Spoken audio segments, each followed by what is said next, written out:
The Right Honourable Malcolm Turnbull, MP, Prime Minister of Australia, Prime Minister Narendra Modi ji, Ministers, distinguished guests, ladies and gentlemen. I welcome you to today's ceremony where 6 documents will be exchanged and a joint science project will be inaugurated. I will now announce the MOUs. The first MOU is on cooperation in combating terrorism and transnational organized crime. This will be exchanged on the Australian side by Her Excellency Ms. Harinder Sidhu, High Commissioner of Australia to India, and on the Indian side by Shri Rajiv Maharishi, Home Secretary.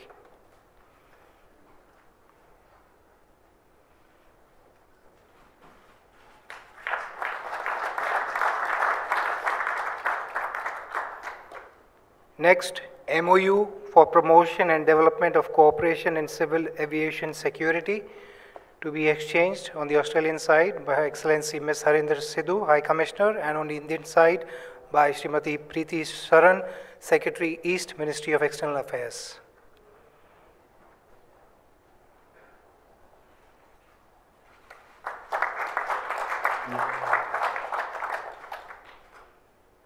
The third MOU is on cooperation in the field of environment, climate and wildlife to be exchanged by the Australian High Commissioner and Secretary East, Preeti Saran from the Ministry of External Affairs.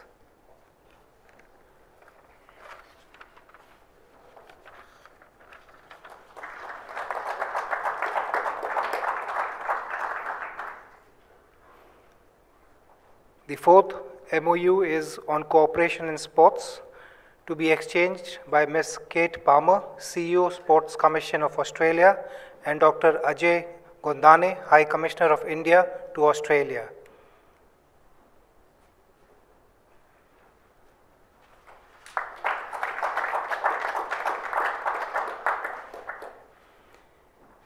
The fifth MOU is on cooperation in the field of health and medicine to be exchanged by the High Commissioner of Australia to India, Excellency Ms. Harinder Sidhu, and on the Indian side by Dr.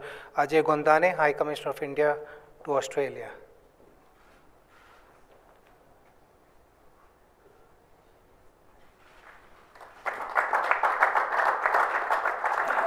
The sixth MOU will also be exchanged by the same dignitaries. This is implementation arrangement between ISRO and Geoscience Australia on cooperation in Earth observation and satellite navigation.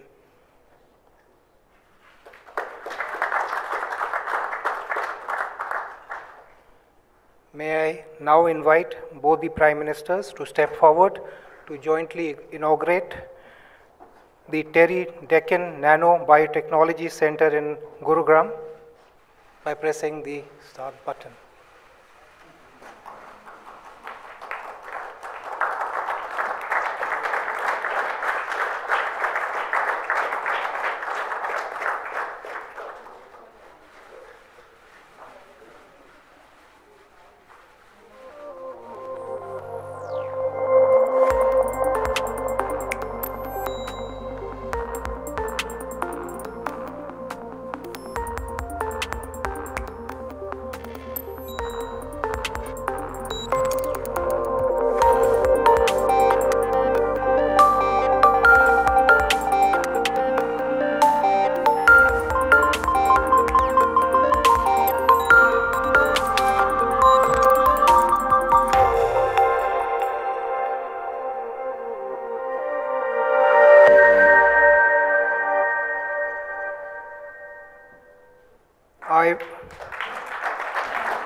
I will now request my colleague, Shri Santosh Jha, the acting spokesperson of the Ministry of External Affairs, to continue the proceedings.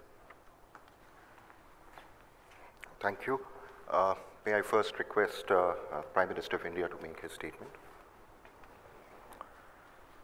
His Excellency, Prime Minister Malcolm Turnbull, members of the media, Excellency, I am delighted to welcome you on your first ever visit to India. Just last month, we witnessed a thrilling conclusion to the border Gavaskar Trophy. In my speech at the Australian Parliament in 2014, I had spoken of legendary Bradman and Tendulkar. Today, Virat Kohli in India and Stephen Smith in Australia are shaping the young brigade of cricket. I hope your visit to India is as productive as it has been for Stephen Smith batting the other Australian captain. Excellency, I vividly recall our meetings on the sidelines of G20. They have always reflected a strong sense of convergence and purpose. I particularly appreciate your active interest in advancing the substance of our engagement.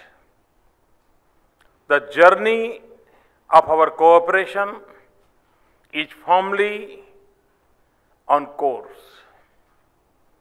Under your leadership, our relationship has touched new milestones, and your visit gives us an opportunity to shape new priorities in our strategic partnership. Excellency, the waters of the Indian Ocean remind us of our linked histories. They are also a pointer to our connected destinies.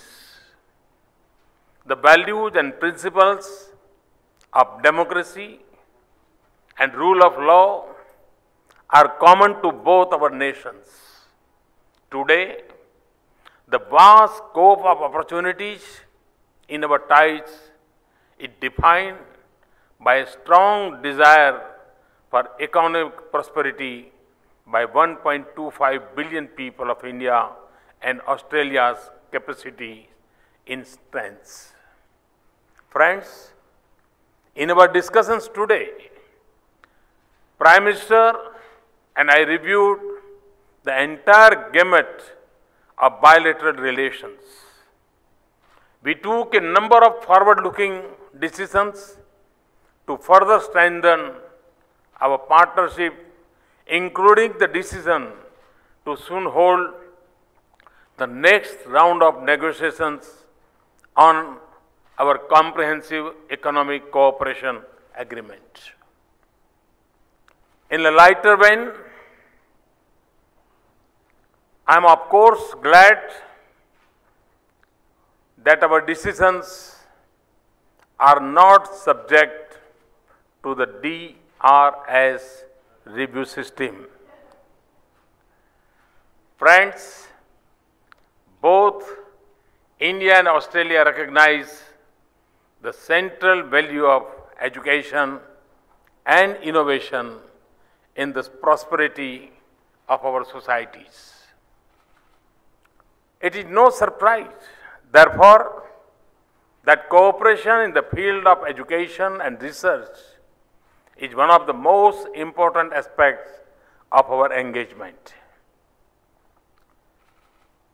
Prime Minister and I have just inaugurated the Terry Deakin Research Center on Nano and Biotechnology, which is a classic example of the kind of cutting-edge science and technology cooperation that is happening between our two countries.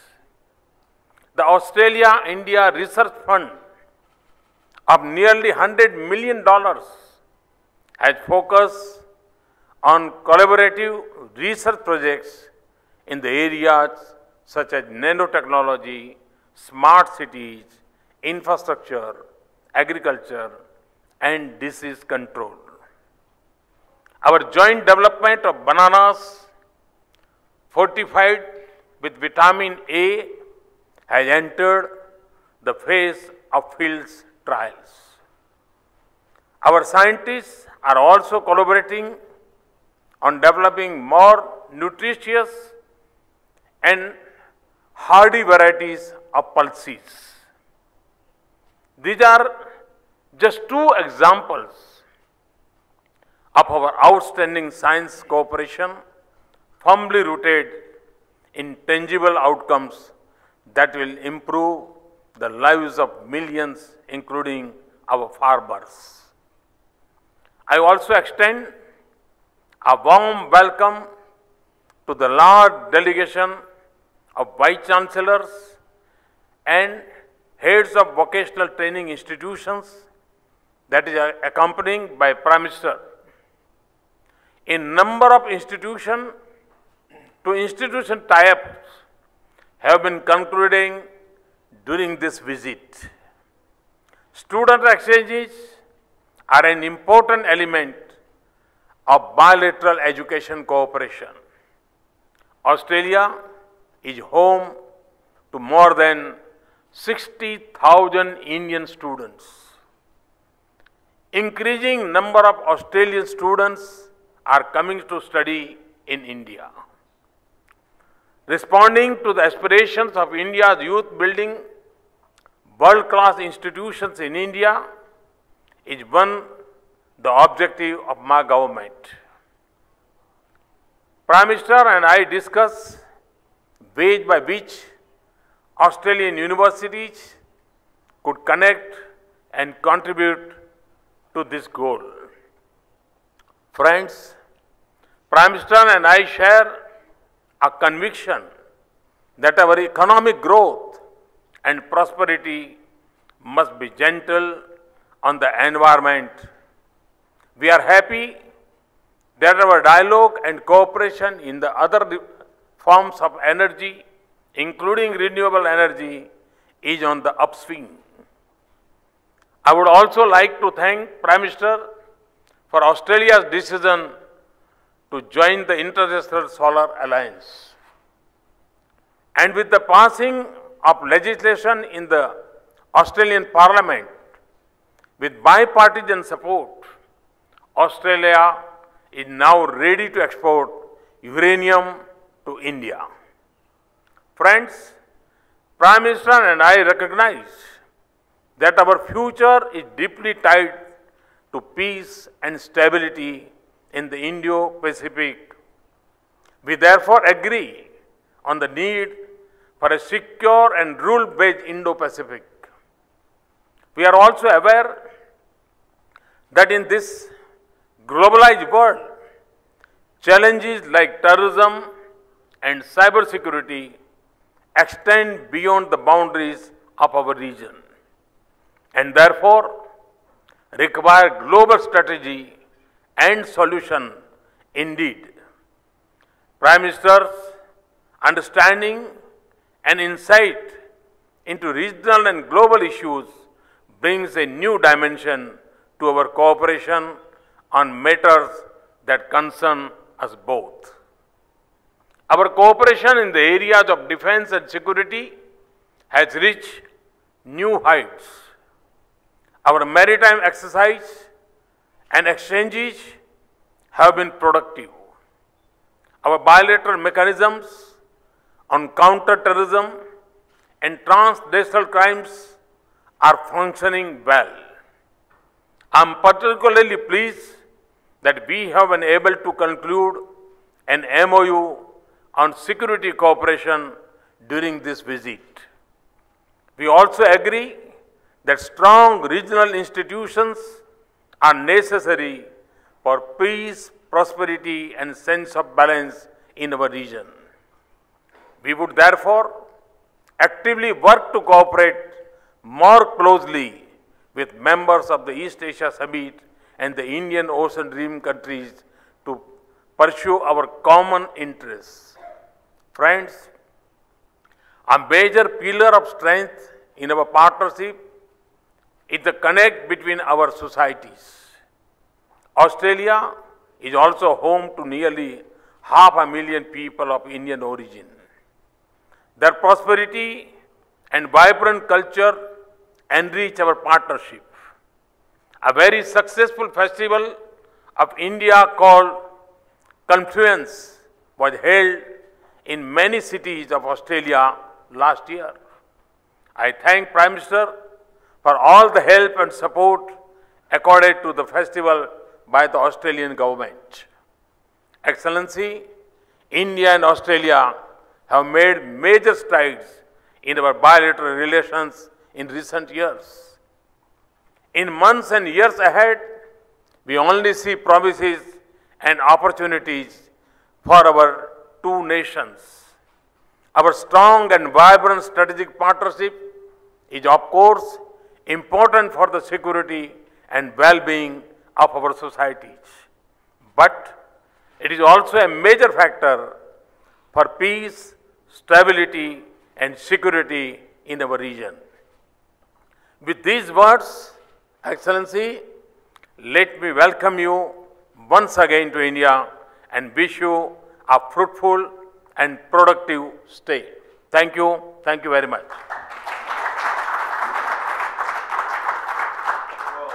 Thank you. Your welcome, your hospitality is as warm as it is magnificent. We're very honoured to be here at your invitation. As you said, our two nations have so much in common. Cricket, of course, but we have a commitment to democracy and the rule of law. And you lead, sir, the largest democracy in the world. Indian historians have often described that India was an improbable democracy, but it is the world's largest. The success you have achieved is the wonder of the world. The largest democracy in the world, shortly to be the largest nation in the world, built out of so much diversity, and you've achieved this remarkable unity of purpose. And defying again skeptics, you've delivered a growth rate that is equally the wonder of the world, recognising that opening markets, deregulation, enabling businesses and individuals to pursue their own dreams, their own freedom, is the way to deliver the prosperity upon which all depends. Now, Australia has, Prime Minister, the resources and the expertise, as we've just seen, to make a very substantial contribution to India's growth and development. Spanning education, training, science and innovation, our dynamic and growing knowledge partnership can be truly transformative. We're already working together to harness the creativity and the drive of our best and brightest minds. Our flagship joint research fund, the Australia-India Strategic Research Fund, is Australia's largest with any country. And it's helped our universities, research institutions, and companies to solve the practical challenges in critical areas to both countries, including health, food security and energy, as you've noted. The Deakin Terry Nanobiotechnology Research Centre, which we just inaugurated, and I might say, Prime Minister, having been involved in the technology business in the past, I always approach any live demonstration with great anxiety. There is often, in the technology business, they talk about the demo god, which is a malevolent deity which generally makes sure that live online demonstrations don't quite work, but that was brilliant. And I want to say thank you to the Chancellor and Vice-Chancellor of Deakin University for allaying my concerns. So well done. But this research centre will bring up to 100 researchers together to solve some of the world's biggest problems, from developing biofuels to early detection of crop diseases to improve productivity. And these are practical solutions with commercial prospects for both of our countries. And likewise, there's the potential to work with your government, Prime Minister, as you pursue your ambition to train 400 million Indians over the next few years. Our world-class skills training system, including Train the Trainer courses, which are already piloted in 5 Indian cities, can help India build scale quickly and open up opportunities for Australian training providers. As you noted, more than 60,000 Indian students studied in our institutions in 2016, and I'm committed. We had a very fruitful discussion about this, and Prime Minister, you gave me a lot of great advice. You have made education and higher education such a passion from your time in Gujarat to now as Prime Minister of India. It was very, very helpful, and we will continue to ensure that we provide outstanding opportunities for Indian students, and also that Australian students learn more about India by visiting and studying here, including through the scholarships and grants supported by my government's New Colombo plan. Our deepening collaboration on water management is supporting your national water policy by improving river basin planning and management, hydrological modelling and sustainable water use. And I might say the management of water resources in India has been a passion of several Prime Ministers of Australia, including one of our earliest, Alfred Deakin, who made a study of the irrigation system in India, a particular focus of his, as he took learnings from that and set up the irrigation models for Australia. Our know-how and resources are already partnering with India's 24/7 Power for All, Smart Cities and Make in India programs, but there's room for further growth. We've worked closely with India to meet our respective requirements for the provision of fuel for India's civil nuclear program, and we look forward to the first export of Australian uranium to India as soon as possible. Now, Prime Minister, you recognise that all Indians need access to reliable and affordable energy. And like us, you share a technology-agnostic, all-of-the-above approach. Pragmatic. That's exactly how we focus on the issue. So we're pleased to be providing increasing quantities of high-quality coal for steel making and increasingly for power generation with advanced supercritical technology. Like Australia, India is planning to increase its pumped hydro storage capacity, and we look forward to sharing expertise in that vitally important part of the 21st century energy system. And India, like Australia and many other countries, is also advancing solar energy. Indeed, we believe that by next year, about 60% of the world's solar cells will use technology developed by Australian researchers. Solar energy offers lower cost distributed energy, which is of particular importance in the developing world. So I want to congratulate you, Prime Minister, for your global leadership in establishing the International Solar Alliance, and I'm very happy to announce that we will join that alliance. Now, our trading relationship is delivering significant benefits to our respective nations. Last year, two-way trade in goods and services was nearly $20 billion, more than double what it was a decade ago. But given the complementarities of our two economies, this is a fraction of the level it could and should be. Now, we're working with India to secure timely conclusion of a quality regional comprehensive economic partnership, the RCEP, which would provide a significant boost to regional confidence.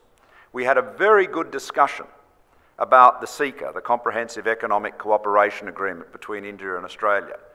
And I think it's fair to say that we feel that progress has not been as fast as either of us would like it to be. And so, as you said, we will ask our chief negotiators to schedule an early meeting to get the process moving.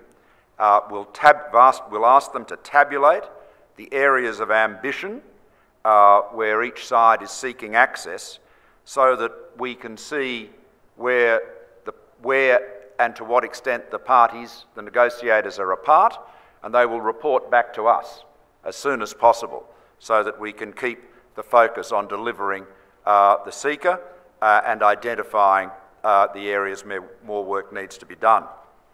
But in the meantime, the wheels of industry go on, and we're working to identify tangible commercial opportunities to strengthen two-way trade and investment, and this will be a particular focus of my visit to Mumbai later this week. Finally, as you noted, sir, our work together in the strategic and security spheres continues to gain momentum through regular engagement across all three armed services and high-level talks with our defence ministers and officials. As Indo-Pacific democracies committed to the rules-based international order, we share interests on a broad range of regional and global security issues. Building on the 2014 Framework for Security Cooperation, I hope that our new MOU on combating transnational organised crime, including international terrorism, will continue to strengthen this strategic partnership.